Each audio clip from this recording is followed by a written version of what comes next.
这期视频老一不想讲道理，学一回装甲车直接开怼。我实在是没想到，铁路工人谈铁路是故意蹭热度，破坏中国铁路文化这几个字儿是怎么凑成一句话的。我想了3天3夜也没想明白，铁路工人谈自己的工作都被某些人敌视了。上期视频，老一借用最近发生的某次恶性事件，以自己的铁路工人身份讲了讲自己对铁路迷这个群体的看法。而在那期视频发布后，很多铁路迷也来到视频评论区讲述自己的看法。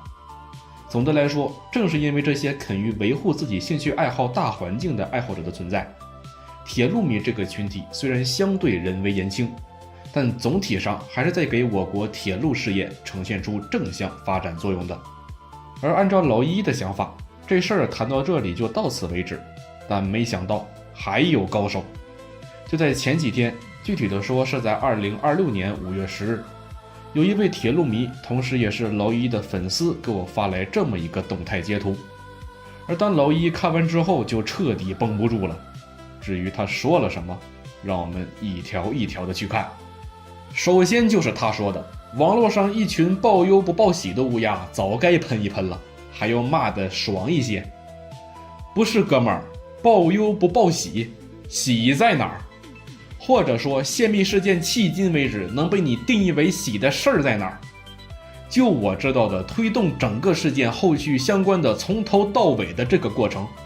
在其中做出实质性努力和大快人心的，都得是军迷群体中的某些知名人士。所以我想问问这位仁兄，你干嘛了？你做了什么能被称为你口中的喜的事情了？上来就来一句报忧不报喜，我真的很想知道你口中的喜是什么。还有你后面说的早该喷一喷了和骂得爽一些。可是在事件发生和舆论扩大后的现在，你想的并不是及时切割或者说是科普相关事件的恶劣影响，你想到的是骂个爽和喷一喷。我可不可以说你一开始就没打算抱着为了解决问题的目的而来，单纯就是为了满足自己的情绪发泄和攻击所谓的反对者和环境破坏者搞出来的？然后继续往后看，也就是动态的第二段，一群人完全以流量为导向，就像上面展示的这个，一回家就推我主页上。这种视频典型的哪有流量往哪放，这才是铁路文化圈上面最大的危害。而这段话中他所说的上面展示的这个，正是老一这期视频开屏显示的内容。不仅如此，这条动态的第二张图还把老一我的个人空间展示了出来，这就奇异搞笑了。请问这位自己把自己放在道德高地上的爱好者，您是通过什么方式认定老一我的这期视频是完全以流量为导向的？但凡看过这期视频的都知道，老一我在这期视频既没有开地图炮，也没有恶意踩一捧一，更是在11分50秒到12分52秒给出了自己的见解。我不在乎把原文在这里再读上一遍。有一说一，我不同意一刀切的做法，但我又十分理解一刀切的存在。所以老一在这里强烈建议想要保卫自己爱好的铁路迷们接下来要做什么，最好要主动拼杀出去。20年前的军迷在面临这些舆论困境时，不只是默不作声的静坐等待着中国军事实力的发展，而是靠不断的猎杀和有理有据的痛打落水狗，哪怕现在也是如此。比如花老师之于骆总师，装甲车之于各色逆天犯贼。而在痛打落水狗猎杀神人之后，圈子内有影响力的人物也都在想尽办法去维持优化群体的互联网画像，用各色科普见闻来丰富群体文化内容。诚然，这个过程十分艰难，但难做不等于不做。铁路迷需要做的是主动出击立规矩，而不是被动的容忍这群人败坏名声。如果什么都不做，那就只有等死。看完这些，再看看这位大能的所作所为，他做到主动出击了吗？做到了。只不过他出击的目的根本就不是以猎杀那些败坏群体声誉的神人，进而维护群体用户画像，而是猎杀给他提出有效建议的圈外人，来证明和满足自己的思想纯洁性和身份地位的与众不同。说白了，他所做的就是遇见问题不解决问题，忙着捂盖子，捂不住了就祸水东引，证明自己在爱好者群体内部的与众不同。除此之外，既然这位大能说娄一的这期视频是在蹭热度抢流量，那就很有意思了。我真的想请他回答一下，娄一蹭流量，请问是怎么个蹭流量？是娄一这个基层一线的铁路工人讲一讲自己的工作和见解是蹭流量，还是在这位爱好者的眼里，我们这些铁路工人和他这个高尚的爱好者相比，个顶个都是外行，合着没有人比他更懂铁路了是呗？还有关于他口中所谓的铁路文化圈子，就是有没有一种可能，一个文化圈层的健康发展不是靠嘴说出来的，更不是靠四处出击四处开炮而发展的。对于大部分铁路工人，我们会尊敬每一个为铁路发展而做出实打实贡献的爱好者和支持者。就娄一我来说，我见过10几个年轻的爱好者花费着自己的时间精力和金钱，抱着无数的典籍旧书，只为了尽自己所能的复现新中国铁路的铁牛运动、满超五运动和死机复活运动的历史细节。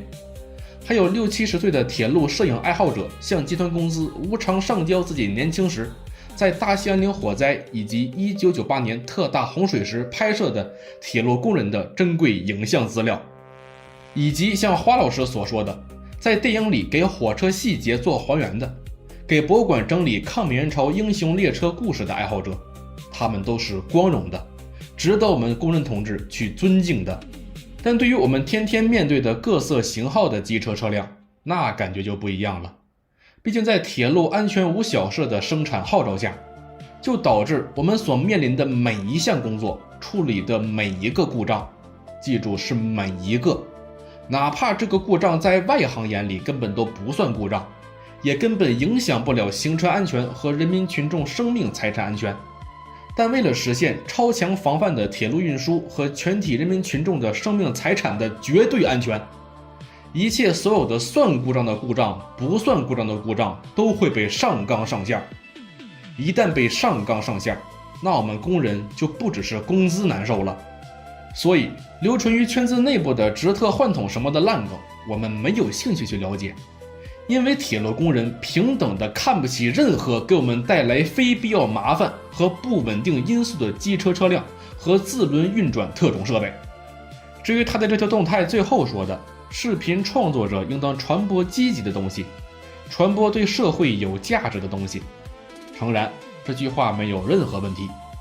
但结合他自己的前后语境就很幽默了。首先请他先回答一下，娄一我的这期视频哪里存在传播不积极内容？同理，他自己说的视频创作者应当传播积极的东西，传播对社会有价值的东西，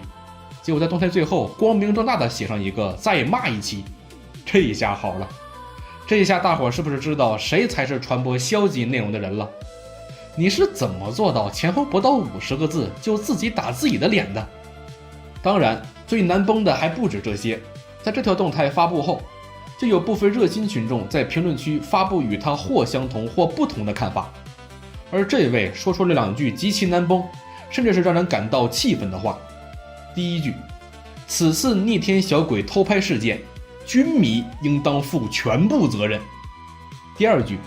既然武器装备没有盖篷布或者进行遮掩和伪装，那就不要怪到爱拍照摄影的爱好者的头上，属实是逆天完了，把自己摘得干干净净装好人，最后把责任都推给别人，自己还恬不知耻地说视频创作者应当传播积极的东西，传播对社会有价值的东西，你哪来的脸呢？而娄一在彼时看完这些内容后，就在第一时间发布动态进行反驳，结果这位在娄一转发动态之后，既没有进行解释，也没有公开道歉，而是自学鸵鸟一般的删除动态了事。但如果他要是删除动态到此为止，也不至于有娄一今天的这期视频。真正让他彻底变成小丑的，则是几十分钟后他发布的这条动态。整个动态突出一个死鸭子嘴硬和左脑挑战右脑。关于这条动态，这里我不想管它的更新计划如何，就看他这句话，不针对视频创作者，未观看他的视频，这就很棒了。这下后一条动态否认前一条动态了。你要是真想不针对视频创作者，那为什么会把我的视频截图和网站个人主页截图放到上一条动态里？张口一句未观看我的视频，既然你没看过，那你凭什么在上一条动态里说的强行认定我的视频是过来蹭热度的？你看都没看过就认为我是过来蹭热度的？你这个爱好者的官威就这么大吗？铁路工人谈铁路，在你面前都是蹭热度？还是说你秉承的是你觉得是那就必须是，你觉得谁是敌人，那这个人就必须是敌人？哥们儿，实在不行你就说你是黄汉满意过来反串的吧。现在知道说本人视频均针对铁路圈内部，你自己之前说的一群人完全以流量为导向，视频哪有流量往哪放才是铁路文化圈上面最大的危害？怎么好话坏话都让你说了，好人全让你当了，你咋这么厉害呢？但凡你首先站出来做切割，我都算你努力过了。结果你这个爱好者直接出击，一拳砸在了与这件事毫无关系的铁路工人身上了。哦对，你还说对粉丝的回复有一定调侃性，就是那句军迷群体负全责，而且已经加了狗头。这时候知道错了，自己一句屁话把军迷给惹着了，用加狗头来给自己开脱，这就很经典了。你为什么发言这么逆天？因为我在钓鱼，因为我在反串，你没看到我加狗头了吗？那我只能说，你这么干，家里那两位怎么办？是不要了放转转上了吗？至于最后来的一句，你本人混军迷的时间比铁路爱好者还长，不需要给你科普，只能说装妈的老资历。而且但凡是一个正常军迷，都不会在此次事件发生后至今来上两句军迷群体负全责和没加伪装就应该被拍这样的屁话。自己思想逆天就别搁这装老资历了。结合这几点，观众们就可以猜出来，你对待这件事情完全是取决于自己那最卑劣的情绪，既没有实事求是，也没有辩证唯物主义的分析。你有的只有我自己的爱好欲结冰清，所有被我认定为蹭热度的人就应该被骂。一切谋定对与错的前提都是你自己的情绪压抑和建立于爱好上的性幻想，最后被一波捅穿之后，是利用光速华贵来装饰图表，但每句话的字里行间都透露出无穷的傲慢，自认为自己是在保卫大环境，